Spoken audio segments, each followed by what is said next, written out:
Hi guys, it's me stupid. இன்றைக்கி இந்த வீடியோவில் ரொம்பவே அண்டர்ரேட்டடான ஒரு ஸ்டேட்டில் இருக்க ஒரு அனிமே பற்றி தான் பார்க்க போகிறோம். இந்த அனிமே பார்த்து முடிச்சதுக்கப்புறம் தான் தோணும், இதை ஏன்டா அண்டர்ரேட்டில் வச்சுருந்தீங்க அப்படின்ற மாதிரி. அந்த அனிமையோட நேம் தான் அக்குடாமா டிரைவ். இது வந்து 2020 ரிலீஸ் ஆகிருந்திருக்கு. மொத்தமே 12 எபிசோட்ஸ் தான், but each one episode is அந்த மாதிரி இருக்கும். இந்த அனிமையை பற்றி சிம்பிளாக சொல்லணும் அப்படின்னா, வெறும் 12 எபிசோட்ஸில் கவர்மெண்ட் பற்றி, ஐடென்டிட்டி பற்றி, ஒரு ஃப்யூச்சரில் எப்படி இருக்க போகுது வேர்ல்டு அப்படின்றத பற்றி ரொம்ப பியூட்டிஃபுல்லாக சொல்லியிருந்திருப்பாங்க. இந்த அனிமையோட ஒன்லைன் என்ன அப்படின்னா, ஃபியூச்சரிஸ்டிக் ஜப்பானை வந்து ரெண்டாக பிரிச்சிருப்பாங்க. ஒன்று கான்டோ, இன்னொன்று கான்சாய். ஒரு டைம் வந்து கான்டோக்கும் கான்சாய்க்கும் வார் நடந்திருக்கும். அதில் கான்சாய் தோற்றுருக்கும். ஸோ கான்டோ சொல்கிறது தான் கான்சாய் கேட்கணும் அப்படின்ற மாதிரி ஒரு லைஃப் வாழ்ந்துக்கு இருந்திருப்பாங்க. ஆக்சுவலாக கான்சாயில் இருக்க பீப்புள் ஃபுல்லாமே கான்டோ மேலே ஒரு பயத்தோடய இருந்திருப்பாங்க. அதே மாதிரி தான் இங்கே லைஃப் ரன் ஆகிக்கிட்டு இருக்கும். கான்சாய் பீப்புள்ஸ் ஒன்லி இந்த 3 விஷயத்தை மட்டும் தான் ஃபாலோ பண்ணுவாங்க. ஃபர்ஸ்ட் ஒன்று வந்து கான்டோ தான் அவங்களோட காட் அப்படின்ற மாதிரி பார்ப்பாங்க. ஸோ தட் கான்டோவை தாண்டி அவங்களால எதுவுமே பண்ண முடியாது. செகண்ட் ஒன் வந்து அந்த கான்சாயில் இருக்க எலைட்டான கிரிமினல்ஸை வந்து அக்குடாமான்னு சொல்லுவாங்க. தேர்ட் ஒன் வந்துட்டு அந்த அக்குடாமாஸை எக்ஸிக்யூட் பண்ணுறதுக்கு எக்ஸிக்யூஷனர்ஸ் அப்படின்னு சொல்லிட்டு ஒரு டீம் இருப்பாங்க. இந்த 3 விஷயத்தை மட்டும்தான் கான்சாய் பீப்புள் வந்து ஃபாலோ பண்ணுவாங்க. இந்த அனிமே ஸ்டார்ட் ஆகிறதே ஒரு மிஷினை வந்து கம்ப்ளீட் பண்ணணும், அதாவது ஒரு கொரியரை வந்து ஒரு பிளேஸில் சேர்க்கணுன்ற மாதிரி ஸ்டார்ட் பண்ணியிருப்பாங்க. அது என்ன கொரியர்ன்றது நமக்கு லேட்டராக தான் ரிவீல் ஆகும். ஸோ அந்த கொரியரை வந்து கான்டோவில் கொண்டு போய் சேர்க்கணும் அப்படின்றது தான் அந்த மிஷினாக இருந்திருக்கும். அதை கொண்டு போய் சேர்க்க வேண்டிய வேலை யாருக்கு வந்திருக்கும்னா, அங்கே இருக்கிற எலைட் கிரிமினல்ஸ்னு சொன்னேன்ல, அக்குடாமாஸ், இவங்க எல்லாருக்குமே அந்த மிஷினோட அலர்ட் போயிருந்திருக்கும். ஸோ எல்லாருமே அதில் பார்ட்டிசிபேட் பண்ணியிருப்பாங்க. கடைசியில் அந்த கொரியரை கொண்டு போய் கான்டோவில் சேர்த்தாங்களா, அதுக்கு அந்த எக்ஸிக்யூஷன்ஸ்லாம் என்னென்ன பண்ணாங்க அப்படின்றது தான் அந்த அனிமையோட பேலன்ஸ் ஸ்டோரியாக இருக்கும்.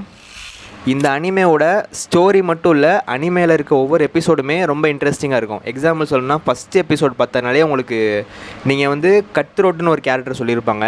அவன் தான் எல்லாத்துக்குமே அல்டிமேட் வில்லன் அப்படின்ற மாதிரி ஒரு விஷயமா போர்ட்ரேட் பண்ணியிருப்பாங்க. பட் அதுக்கடுத்து நடந்த ஒரு விஷயம் வந்து நம்மளே சர்ப்ரைஸ் ஆகிற மாதிரி தான் இருந்திருக்கும்.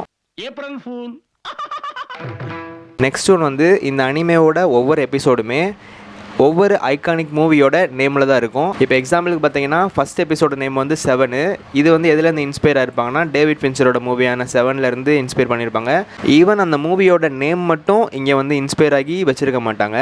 அந்த மூவியில் எந்த விஷயம் ஹைலைட்டாக இருந்திருக்கோ அதுவே இங்கே சீனாக வச்சுருப்பாங்க. இப்போ எக்ஸாம்பிளுக்கு 7 மூவி சொன்னேன்னா, அங்கே வந்து 7 டெட்லி சின்ஸை பற்றி சொல்லியிருப்பாங்க. இங்கே ஃபஸ்ட் எபிசோடில் அந்த 7 டெட்லி அக்குடாமாஸோட ஒரு இன்ட்ரோஸை காட்டியிருப்பாங்க. அதே மாதிரி 9th எபிசோட நேம் பார்த்தீங்கன்னா த ஷைனிங்னு வச்சுருப்பாங்க.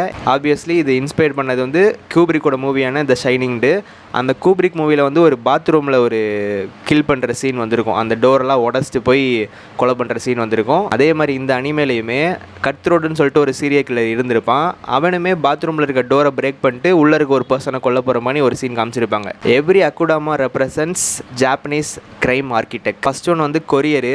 அவனோடது பார்த்தீங்கன்னா அந்த யாசுகா ஸ்டைலில் டெலிவரி கேங்கில் இருக்க ஒரு பர்சன் எப்படி இருப்பானோ அதை ரெப்ரசென்ட் பண்ணுறதுக்கு வச்சுருப்பாங்க. நெக்ஸ்ட் வந்து டாக்டர்னு ஒரு அக்குடாமா காமிச்சிருப்பாங்க. அவன் வந்து ஆர்கன் டிராஃபிக் பண்ணுறதை காமிச்சிருப்பாங்க. நெக்ஸ்ட் ஹேக்கர்னு ஒரு அக்குடாமா இருந்திருப்பான். அவன் ஆப்வியஸ்லி ஹேக் பண்ணுறதை காமிச்சிருப்பாங்க. So each and every Akudama represents the crime of Japan. ஆக்சுவலாக இந்த அனிமேவை வெறும் 12 எபிசோட்ஸோட ஸ்டாப் பண்ணாமல் நெக்ஸ்ட்டு ஒரு சீக்குவலாக ஒரு ப்ராஜெக்ட் பண்ணலாம், அப்படி இல்லைனா ஓவிஏவாக விடலாம் அப்படின்ற மாதிரி ஒரு பிளான் பண்ணியிருப்பாங்க. பட் நம்ம எல்லோரும் சேர்ந்து தான் இந்த அனிமேவை ஒரு மாதிரி அண்டர்ரேட்டட் ஆக்கிட்டோம் அப்படின்றனால பட்ஜெட் இல்லாத காரணத்தினால அதை வந்து இப்போ அங்கே ட்ராப் பண்ணி வச்சுருக்காங்க. மேபி ஃப்யூச்சரில் வரலாம் அப்படின்ற மாதிரி வேணால் நம்ம நினைக்கலாம். பட் இன்னும் ஃபுல்லி ட்ராப்டுன்னு சொல்லிட்டு அனிமே சைட்லேருந்து எந்த ஒரு இன்ஃபர்மேஷனும் வரல. டேன்கன் ரோன்பா அப்படின்ற ஒரு கேம்லேருந்து இன்ஸ்பயர் ஆகி எடுத்த அனிமே தான் இந்த அக்குடாமா டிரைவ். இன்னொரு பியூட்டி என்ன அப்படின்னா, அந்த கேமை கிரியேட் பண்ணவர் தான் இந்த அனிமேவையும் கிரியேட் பண்ணியிருக்காரு. ஆக்சுவலாக அந்த அனிமேவை நிறையா கண்ட்ரியில் பேன் பண்ணியிருக்காங்க, only for its violence. Tarantino மூவிஸில் எந்த அளவுக்கு பிளட்டு காமிச்சிருப்பாங்களோ அதுக்கு கொஞ்சம் கூட குறையாமல் அனிமேல பார்க்கணும்னா இந்த அக்குடாமா டிரைவை வந்து நீங்கள் ட்ரை பண்ணி பார்க்கலாம். நிறைய கண்ட்ரியில் கண்டென்ட் வார்னிங்கு அப்புறம்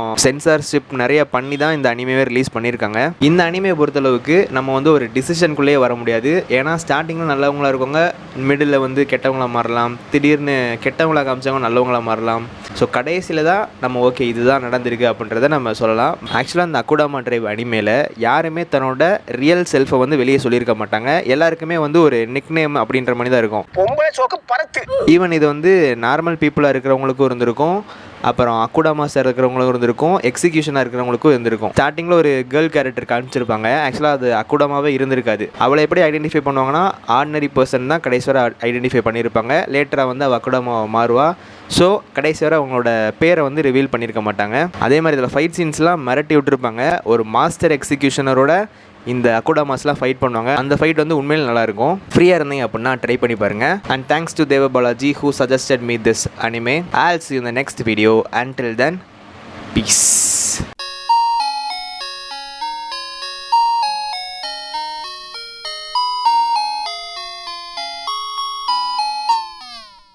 சந்து க்ளோஸு